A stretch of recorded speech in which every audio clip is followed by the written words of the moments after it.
नमस्कार दोस्तों, मैं आपका साथी, आपका भाई AK मलिक आपके सामने एक नई वीडियो लेके आया हूं और ये वीडियो बहुत ही इंपॉर्टेंट है। इसको थोड़ा समझ के चलिएगा।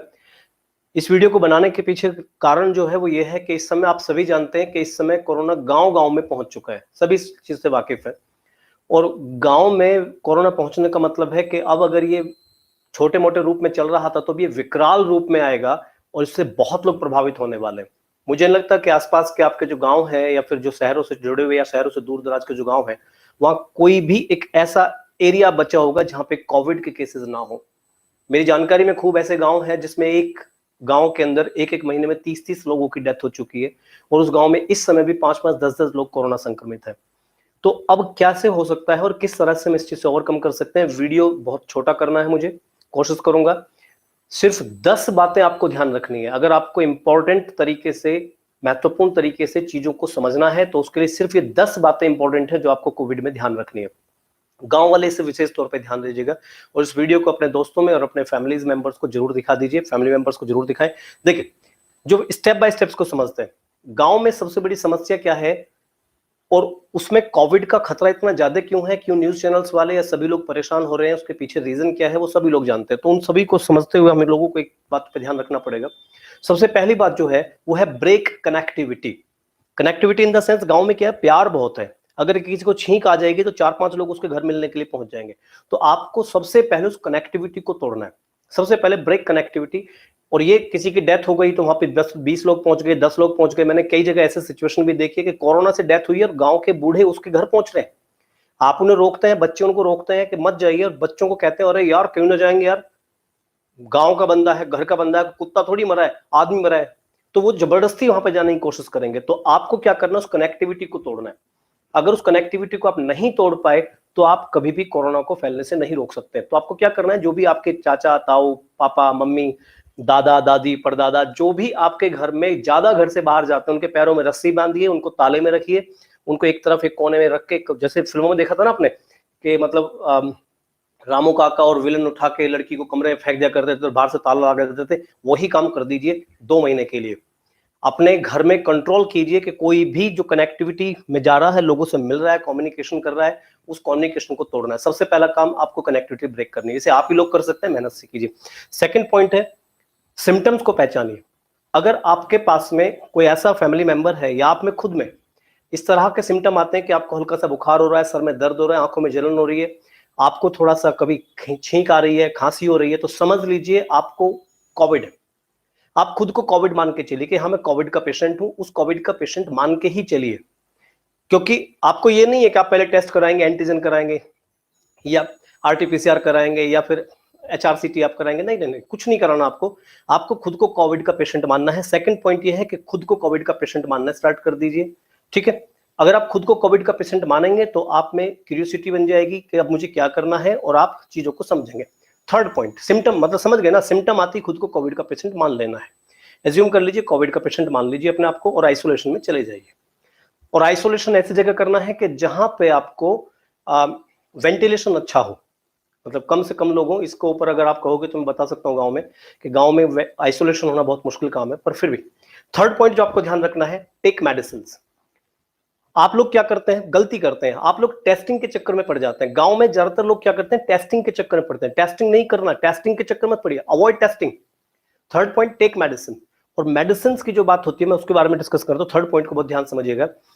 हम लोग जो ना बवंडर बना लिया है कि लिमसी है, विटामिन सी लो, मल्टीविटामिन लो, डॉक्सी लो और एजिथ्रोमाइसिन लो और ये लो वो लो, दुनिया भर की मेडिसिन लो। जितनी भी मेडिसिन का पर्चा डॉक्टर्स आपको दे रहे हैं उनमें सब में सिर्फ एक मेडिसिन सबसे इंपॉर्टेंट है, इसे नोट कर लीजिएगा। सिर्फ एक ही मेडिसिन है जो आपकी जान बचा रही है, वो है पैरासिटामोल 650 mg। आप इस मेडिसिन को बगैर किसी डॉक्टर की सलाह के तुरंत लेना स्टार्ट कर दें। पैरासिटामोल 650 सुबह दोपहर शाम 3 टाइम आप इसे ले लीजिए। आप जाइए तो जेनरिक मेडिसिन लीजिए, आप चाहो तो किसी डॉक्टर से जाके कंसल्ट करके मेडिसिन ले लीजिए, किसी कंपनी की मेडिसिन ले लीजिए, लेकिन पैरासिटामोल 650 आप ले लीजिए। एजिथ्रोमाइसिन के साइड इफेक्ट हो सकते हैं, एजिथ्रोमाइसिन डॉक्टर की सलाह से लें, ये एक एंटीबायोटिक है और इसको 5 डेज से ज्यादा ना लें। बाकी लिमसी है या फिर आपके मल्टीविटामिन है, विटामिन बी कॉम्प्लेक्स है ये आपके डॉक्सी वॉक्सी जितनी भी मेडिसिन है सिर्फ सपोर्टिव मेडिसिन है, ये आपकी हेल्प करेंगी, आपको सपोर्ट करेंगी। लेकिन आपको जो मेडिसिन लेनी है पैरासिटामोल फर्स्ट डे से लेना स्टार्ट कर दीजिए, भले ही आपने डॉक्टर को कंसल्ट किया है नहीं किया है। फोर्थ पॉइंट ये है कि आपको जो होम रेमेडीज होती हैं उनसे बचना है। गांव में सबसे बड़ी समस्या यह है कि आपकी दादी मम्मी पापा दादा सब डॉक्टर हैं, वो क्या करेंगे, आपको काढ़ा पिलाएंगे। मैंने बहुत पेशेंट्स इस तरह के देखे हैं जिनको इतनी सीवियर कंडीशन नहीं थी और उनको गिलोय कूट कूट के अशोक की छाल उसमें डाल डाल के और क्या होता है वो तेज पत्ते वेज पत्ते और इलायची विलायची लौंग वोंग सब कूट कूट के उसे सुबह दोपहर शाम काढ़ा पिलाना शुरू कर दिया। आप में भी बहुत लोग ऐसे होंगे जो काढ़े पे लग गए होंगे। और मैं आपको रियलिटी बता रहा हूं कि जितने भी पेशेंट आ रहे हैं उनमें बहुत सारे पेशेंट्स ऐसे हैं जो पहले अपना लीवर ही डैमेज करके आ गए। लीवर सिरोसिस हो जाएगा आपको अगर आप ज्यादा काढ़ा पिएंगे, तो काढ़ा बगैर डॉक्टर की अनुमति के ना पिए। और मैं एक भ्रांति आपके मन से निकाल दूं, फोर्थ पॉइंट जो आपको बता रहा हूं कि डोंट बी होम डॉक्टर, घर का डॉक्टर मत बनो। ज्यादातर लोगों को लगता है कि उनके किचन में सारे डॉक्टर्स बैठे हुए हैं, हल्दी बहुत बड़ा काम, हल्दी बहुत बड़ी चीज है, और घर में जो आपकी लौंग रखी है बहुत तगड़ी चीज है, इलायची बहुत तगड़ी चीज है। आपके घर में कुछ भी डॉक्टरी की चीज नहीं है, वो मसाले हैं। आप आयुर्वेद की मेडिसिन को आप देखेंगे तो आयुर्वेद की मेडिसिन में बहुत रिसर्च करके एब्स्ट्रैक्ट चीजें डाली जाती हैं, लौंग इलायची तंबाकू नहीं डाला जाता उसके अंदर। तो दिमाग से भ्रांति निकाल दीजिए कि आप डॉक्टर बन सकते हो। चीजों को समझिए, आपके घर में सिर्फ मिर्च मसाले हैं, मसालों को सब्जी में डालिए, उससे आपकी रेमेडीज नहीं करनी है। काढ़े ज्यादा पीने से आपको लिवर सिरोसिस हो जाएगा। आपको नहीं पता कितनी मात्रा में आपको उसमें गिलोय डालना था, और गिलोय आपका लीवर बहुत खराब करता है, किडनी खराब करता है, और गिलोय आपका ब्रेन हेमरेज तक करता है। ये किसने कह दिया आपको गिलोय पे लगा दिया भाई? मैं डॉक्टर नहीं हूं, लेकिन मेरी बात को अगर चैलेंज कर सकते हो तो शो कीजिए। दुनिया में कभी भी गिलोय हल्दी इलायची लौंग जीरा लहसुन इन चीजों से आप कोरोना ठीक नहीं कर सकते। प्रॉपर मेडिसिन लीजिए, घर का वैद्य मत बनिए। बहुत सारे पेशेंट्स घर का वैद्य बन जाते हैं और अपना फजीता करा लेते हैं। तो फोर्थ पॉइंट आप समझ गए, घर का वैद्य नहीं बनना है, प्रॉपर मेडिसिन लेना है। फिफ्थ पॉइंट समझिए, जैसे ही सिम्टम्स आए do not run to the hospitals quickly. भाग के हॉस्पिटल मत जाइए कि यार मुझे तो कोरोना हो गया, भाग के टेस्ट कराने के लिए हॉस्पिटल की तरफ भाग लिए, ऑक्सीजन का सिलेंडर अरेंजमेंट कराने के लिए भाग लिए। मैं आपको बता देता हूं 7 डेज तक आपको कोई जरूरत नहीं है, ना आपको हॉस्पिटल जाने की जरूरत है, ना आपको टेस्ट कराने की जरूरत है। मत कराइए टेस्टिंग, क्योंकि गांव में फैसिलिटी नहीं है, शहरों में है। और आप ऐसे ही भाग के जाओगे, 2-3 लोगों को अपने साथ लेके जाओगे, तो वहां से इन्फेक्शन छोड़ के भी आओगे, इन्फेक्शन लेके भी आओगे। जो लोग आपके साथ नॉन इन्फेक्टेड थे वो भी इन्फेक्टेड होकर आएंगे, और फिर वो चारों तरफ कम्युनिटी में फैलाएंगे। तो आपको क्या करना है, तुरंत शहर की तरफ नहीं भागना है, तुरंत हॉस्पिटल की तरफ नहीं भागना है। अपने आप को पॉजिटिव मानिए कि हाँ मुझे कोविड है और उसका ट्रीटमेंट है, नॉर्मल दवाइयां लीजिए, घर पे आइसोलेशन में चले जाइए और अपना कुछ चीजों को चेक करते रहिए, वो बताऊंगा धीरे धीरे आगे। तो हॉस्पिटल्स की तरफ मत भागिए, टेस्टिंग की तरफ मत भागिए, पॉजिटिव माइंड से रहिए। 6th पॉइंट जो है, कुछ चीजें रेगुलर चेक करनी है। जैसे आपको ऑक्सीजन लेवल चेक करना है अपना, oxygen level oximeter pulse oximeter तो उससे चेक कर सकते हैं। अगर पल्स ऑक्सीमीटर नहीं है तो अपनी सांस को ब्रीथ कंट्रोल से आप चेक कीजिए। मेरे पास ऑक्सीमीटर नहीं था तो मैंने खुद को जज किया था शुरुआत में कि मैंने सांस ली थी और फिर 10 सेकंड 15 सेकंड 20 सेकंड 30 सेकंड तक मैंने सांस को रोका। तो अगर मैं 20 सेकंड तक सांस रोक पा रहा हूं तो इट मींस मेरे लंग्स सही काम कर रहे हैं। तो 20 सेकंड तक सांस रोकिए, फिर सांस छोड़िए, फिर सांस लीजिए, 10-20 सेकंड तक सांस रोकिए, फिर सांस छोड़िए, और इस चीज से अपना ऑक्सीमीटर को चेक कर लीजिए। अगर आप पल्स ऑक्सीमीटर मंगा सकते हैं, अवेलेबल है, मच बेटर। पल्स ऑक्सीमीटर से अपना ऑक्सीजन लेवल चेक कीजिए, ब्लड प्रेशर चेक कराते रहिए अगर पॉसिबिलिटी है। अगर ब्लड प्रेशर चेक कराने की पॉसिबिलिटी नहीं है तो इसे स्किप कर दीजिए। टेम्परेचर अपना जरूर चेक करते रहिए, एक नॉर्मल थर्मामीटर मंगा लीजिए। डिजिटल थर्मामीटर के चक्कर में ना पड़ना, जो पारे वाला थर्मामीटर होता है जो पुराने टाइम पे चलता था, ग्लास में आता था, वो उस थर्मामीटर को लीजिए, रेगुलर टेम्परेचर चेक कीजिए। और जब आपका टेम्परेचर बढ़ता जा रहा हो तब डॉक्टर से कंसल्ट कर लीजिए कि सर इस तरह से प्रॉब्लम आ रही है, क्या हो रहा है। नेक्स्ट पॉइंट, जो अगला पॉइंट मैं बता रहा हूं आपको, 7th पॉइंट बहुत इंपॉर्टेंट है। जब भी आपको लगे कि आपको कोविड हो चुका है तो प्लीज एक चीज ध्यान रखिएगा, सबसे इंपॉर्टेंट चीज है, न्यूज अवॉइड कर दीजिए। न्यूज चैनल मत देखना, वरना आप स्ट्रेस में चले जाओगे। तुम्हें लगेगा यार गंगा में 40 शव बह गए, और तुम्हें लगने लगेगा यार उनका नंबर मेरा है। लाशों को जलाने के लिए कम पड़े शमशान घाट, लाशों को नंबर नहीं मिल रहा, तो तुम अपने आप सोचने लगोगे यार अगर तू मर गया तू भी गया। तो आप मेंटालिटी खराब मत कीजिए, अपनी डाउन में मत जाइए, अपने इमोशंस को खराब मत कीजिए, पॉजिटिविटी में रहिए। न्यूज मत देखिए, गाने सुनिए, म्यूजिक सुनिए, जो म्यूजिक अच्छा लगे सुनिए, रोमांटिक म्यूजिक सुनिए, गायत्री मंत्र सुनिए, अगर आप मोमडन है तो जो आपके इस्लाम में चलता है उसको सुनिए, अपने धर्म के गीतों को सुनिए, पॉजिटिव एनर्जी को लाइए, पॉजिटिव वाइब्स को लाइए। ऐसे लोगों को अपने पास से हटाइए जो हाय रे तू तो मर गया, हाय रे अब इसका क्या होगा, इसके छोटे छोटे बच्चे हैं, नहीं नहीं नहीं, ये काम नहीं। पॉजिटिव रहिए, ऐसे लोगों को हटाइए। नेक्स्ट पॉइंट है 8th पॉइंट। अब यहां से आपको इंपॉर्टेंट तरीके से समझना पड़ेगा, टेक न्यूट्रिशियस डाइट।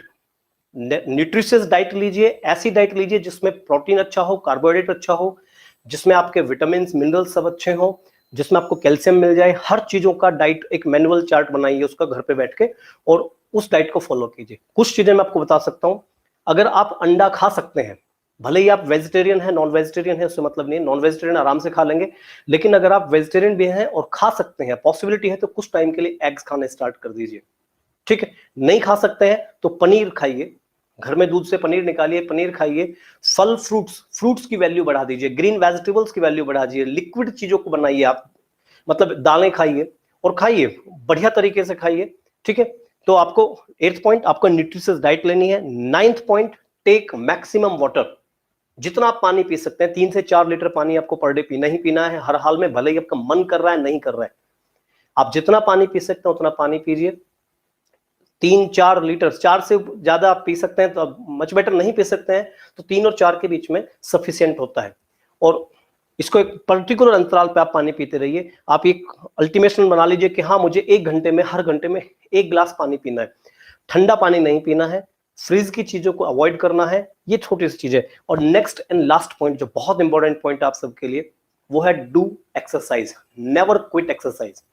अगर आपको समस्या लग रही है कि आप बीमार हैं तो एक्सरसाइज जरूर कीजिए, जितना आप एक्सरसाइज कर सकते हैं। आइसोलेशन में रहते हुए आप डिप्स लगा सकते हैं, आप थोड़ा जॉगिंग कर सकते हैं, रनिंग कर सकते हैं, बाहर जाके नहीं है, जिस रूम में आप हैं उसी रूम में आप थोड़ा सा एक्सरसाइज कर सकते हैं, सॉरी। तो जितनी आप एक्सरसाइज कर सकते हो एक्सरसाइज कीजिए। ब्रीद एक्सरसाइज जरूर कीजिए, सांस को रोकिए, सांस को छोड़िए, ठीक है। और हल्की मोटी वॉक करिए, 6 मिनट की आप थोड़ी थोड़ी तेज स्पीड से वॉक कीजिए। अगर आप एक कमरे में आइसोलेटेड है तो वहां पर आप जंपिंग कर सकते हैं थोड़ी देर के लिए, और ये रेगुलर कीजिए। और बिल्कुल पैनिक नहीं होना है, कोरोना में 90% से ज्यादा लोग घर पर ही ठीक हो रहे हैं।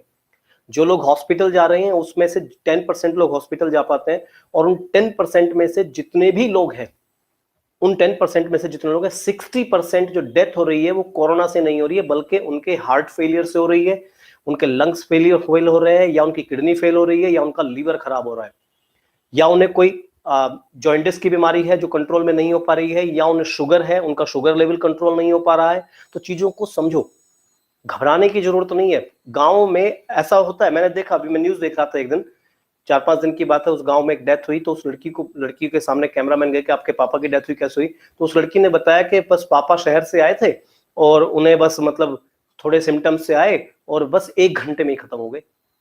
It is quite impossible, corona ऐसा कर ही नहीं सकता। वो घबरा गया, लोगों ने डरा दिया, तू भी गया। तो भाई ऐसे नहीं मरना है, मतलब कोरोना हुआ और मर गए, यार फेस करो इस चीज को, छोटी सी बीमारी है, इसे छोटी बीमारी मान के करोगे आप जीत जाओगे। माइंड से अपने आप को स्ट्रॉन्ग कीजिए। तो सभी गांव वालों से मेरी ये विनती है हाथ जोड़ के, मैं भी पॉजिटिव हो चुका था, 7-8 डेज में मैं पॉजिटिव होकर उसको नेगेटिव कर चुका हूं। अब आप लोगों को भी इस चीज को बचाना है, क्योंकि शहरों से ज्यादा गांव की तरफ जा रहा है। इस वीडियो को जितना हो सके अपने दोस्तों को, अपने गांव वालों में भेज दीजिए, और सिर्फ ये 10 नियम है जिनको फॉलो करना है, और गारंटी लेता हूं कि आप ठीक हो जाएंगे, ठीक है। चलिए, थैंक यू वेरी मच, बहुत बहुत धन्यवाद।